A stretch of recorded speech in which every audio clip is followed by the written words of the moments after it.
In the past few years, the horror genre has had a remarkable resurgence in popular culture. Horror movies, TV series, and video games occupy the center of the audience, and the rise of literature is only a matter of time. Since horror short stories and creepypasta have completely become the staples of internet culture, let us have a glimpse of the best horror novels obtained in the past decade. In 1982, Viv chose to get another line of work to support her impending position in New York City, where she looked for another beginning stage away from her little old neighborhood of Fallon, northern New York. She began filling in as a night move as a shop right-hand at the nearby Sundown Motel. Despite the fact that she was glad to have the option to pay for it, Viv before long understood that there was an outlandish thing in this spot. After 35 years, in 2017, a young lady named Carly Kirk moved to Fallon, turned into a night move assistant at a side of the road, and resolved to settle the secret of Aunt Vivi at 82 years old missing issue. This insane, scholarly, and frightening spine chiller was composed by Simone St. James, writer of the honor-winning smash hit book Broken Girls. St. James presents to us an awesome mix of homicide, secret, and heavenly frightfulness, which are all enclosed by a book that permits you to sit as eager and anxious as can be from start to finish. Roused by the well-known Reddit dreadful pasta, Pen Pal is a very muddled novel to portray. Fundamentally, it is the tale of an anonymous storyteller who is attempting to bits together a progression of weird and unnerving occasions from his youth that never sounded good to him. The more he jumps into it, the more he understands that these encounters are associated by something that may have been following him since he was conceived. Something that may have formed each and every part of life as he knows it. The least we can say about Pen Pal is that it is extraordinarily special. Creator Dathan Auerbach doesn't hold back with this novel, and he takes the wide thought of a secret in quite a dim and upsetting heading that it will frequently make you question the very idea of the story. The book is short, yet altogether justified despite any trouble, and it will remain with you long after you read it. After the death of her grandma, Mouse is asked by her dad to get out her confined home and deal with her canine until further notice. Continually ready to help, Mouse acknowledges. While the errand uncovers itself to be trying from the outset, it turns out her grandmother was a hoarder. Things genuinely take a dim turn when she discovers her progression granddad's mystery diary, which appears to detail the tricks and whereabouts of a secretive state of alarming creatures situated in the forested areas around the house. As she examines to sort out what is the issue here, Mouse starts to reveal the freezing insider facts of her grandma's home. Composed by T. Kingfisher, otherwise called Ursula Vernon, The Twisted Ones is an unpleasant and tension-inciting book with a stunning hero and storyteller at the middle. Notwithstanding the appalling occasions occurring all through the story, the book is likewise loaded with Vernon's unmistakable funny bone, which offers an extraordinary feeling of equilibrium that is essential for the authenticity of the account. The Twisted Ones is an absolute necessity read. Try not to miss it.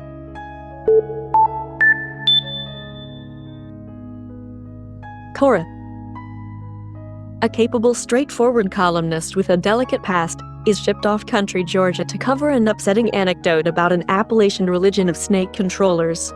There, she meets Father Michael, the appealing minister at the top of the town's congregation, who is by all accounts concealing something behind his agreeable grin.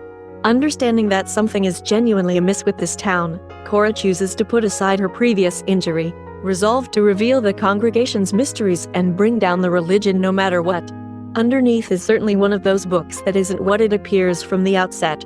The eccentric idea of the story is certainly a mark of its creator, Christy D. Meester, who is initially known for her unfathomable short harrowing tales that turn themselves over with mind-blowing turns. This presentation novel is as dull and troubling as one could expect, if not more, and the fierce move in the story will make you unfit to put it down. Summer, Fireworks, and My Corpse, delivered in September 2010, is an accumulation of 3 separate shocking tales, counting a 200-page short novel, composed by incredible Japanese creator Atsushi.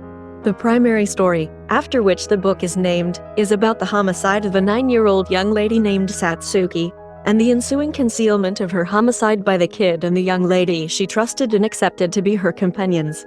In Atsushi's unique dreadfulness, the story is described by the expired Satsuki after her demise.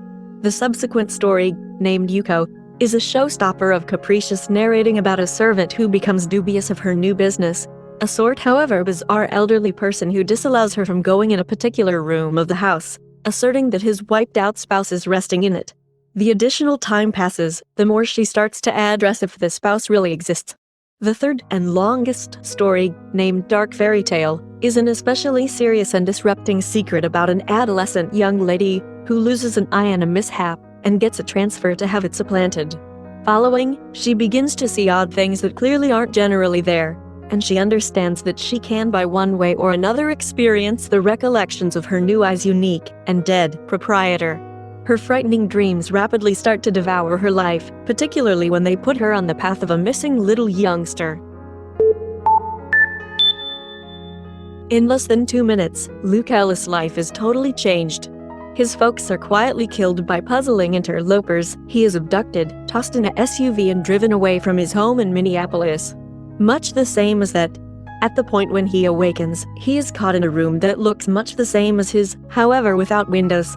He rapidly discovers that he's in good company in this spot. There are different children who are much the same as him, uncommon. Presently held hostage in the nominal organization, Luke and the others attempt to explore their new climate as they are taken by the damaging staff to go through peculiar and alarming investigations without wanting to. Together, they start to create an arrangement to get away from this spot, under the nose of Mrs. Sigsbee, the groundbreaking and frightening overseer of the organization. The vast majority see Stephen King as an exemplary ghastliness essayist, which he is, and, because of that status of legend, a great many people don't appear to know that he is as yet delivering books right up till the present time. Furthermore, they are similarly comparable to his works of art. Case in point, The Institute.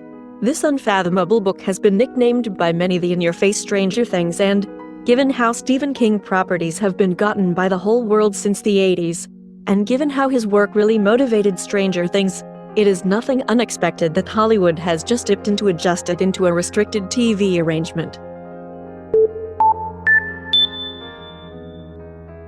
Since the time she got away from the paws of her exorbitantly oppressive ex by at long last retaliating, Liz realizes something has changed in her. She is a decent individual, kind, quiet, gracious and adoring of her 2 kids, yet there is another piece of her that occasionally comes out, and she doesn't exactly get it. It's practically similar to another person is controlling her body on occasion. Somebody irate, rough and awful, somebody that will successfully get what she needs. Furthermore, it would appear that that somebody is gradually attempting to have her spot. M.R. Carey's return to frightfulness is an outright grand slam, a groundbreaking tale about methods for dealing with stress and the different types of homegrown maltreatment. The subjects handled in this novel are taken care of with effortlessness through a totally startling story. Following Liz as she loses control of her own brain and body is bad dream prompting, and it is just a piece of what makes this book so frightening. Somebody Like Me is holding, smart and very effective. One of those books you will irrefutably battle to put down. In the wake of defrauding outsiders, loved ones out of millions of dollars, Julia Bishop's better half perpetrates self-destruction, disregarding her to confront the results of his wrongdoings. In urgent need of a new beginning, Julia is given a bizarre open door when the child of a renowned creator everybody accepts to be dead shows up close to home, and offers her to accompany him and become his mom's friend in her segregated home of Havenwood, where she has been living endlessly from society for quite a long time. Despite the fact that she is a piece weirded out by the solicitation, Julia acknowledges. All things considered, this may be the lone possibility she needs to leave her past behind and begin once again. However, when she goes to this concealed house, things get peculiar. Everybody appears to be altogether too pleasant in Havenwood, and all in all too obliging. The house itself is altogether too natural, as though every passage gives Julia an impression of history repeating itself. Furthermore, she could swear that the artistic creations are murmuring things to her. Wendy Webb is no more interesting to extraordinary repulsiveness. She is one of the experts of contemporary otherworldly spine chillers, and The Vanishing is an ideal illustration of that. Brimming with fabulously composed characters and a center secret that will make you go insane. This book is a genuine wonder of conscientious development, with a turn that will hit you like blocks when everything reaches a critical stage.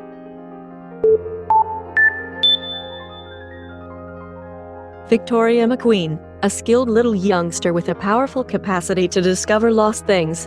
is the lone kid to have ever gotten away from Charles Manx, a not really human neurotic that captures kids and takes them to a startling spot he calls Christmas Land. Since she is a grown-up, tortured by the injury of her youth, Victoria attempts troublesomely to proceed onward until one day, Manx getaways from jail. Victoria promptly comprehends that Manx is coming to get his retribution, and she knows precisely how he intends to do it. Victoria has a child, and Manx will send him to Christmas Land. This book is excessively weird and loaded with shocks to fittingly portray in a couple of lines. It is a major book with an intricate story so essentially uncommon and trippy that it is practically difficult to discuss it without ruining it. Stephen King's child and present-day frightfulness legend Joe Hill brings us one of the most remarkable books ever composed, paying little heed to classification, with a world not at all like some other. Nose 4A2 is significantly upsetting, and it is without the shadow of an uncertainty and outright should peruse of the awfulness class all in all, with perhaps the most alarming antagonist ever to get under your skin. A TV transformation of Nose 4A2 appeared in 2019 on AMC, with Ashley Cummings in the function of Victoria, and in all honesty Zachary Quinto in the part as the bad dream actuating Charles Manx. Sadly, with blended surveys and an inability to appropriately advertise the show to general crowds, AMC dropped the arrangement after 2 seasons, and is as of now shopping it around, with fans trusting that it will get gotten by another organization. At the point when her mom unexpectedly evaporates suddenly and completely, 19-year-old Ruthie and her younger sibling Fawn choose to take the necessary steps to discover her. As they search their West Hall home for hints, Ruthie goes over a concealed journal that had a place with the past proprietor of the house, Sarah Shea, who was discovered dead under baffling conditions a couple of months after the passing of her little girl in 1908. Before she knows it, Ruthie winds up at the focal point of a dim secret that encompasses her mom, her home, and their town. It seems like unexplained vanishings are not uncommon in West Hall, and it would seem that Ruthie's mom has been concealing a few privileged insights that could clarify why history rehashes itself in this house. Simultaneously, a lady named Catherine shows up around, searching for answers with respect to the demise of her significant other, who furtively came to West Hall prior to passing on in an auto collision. New York Times smash hit creator Jennifer McMahon conveys her best novel yet with The Winter People. A grasping, provocative page-turner with a dull and eerie winter air like we've never very observed. It is unimaginably elegantly composed and frigid, with a consummation that uncovers a genuine dominance of foretelling.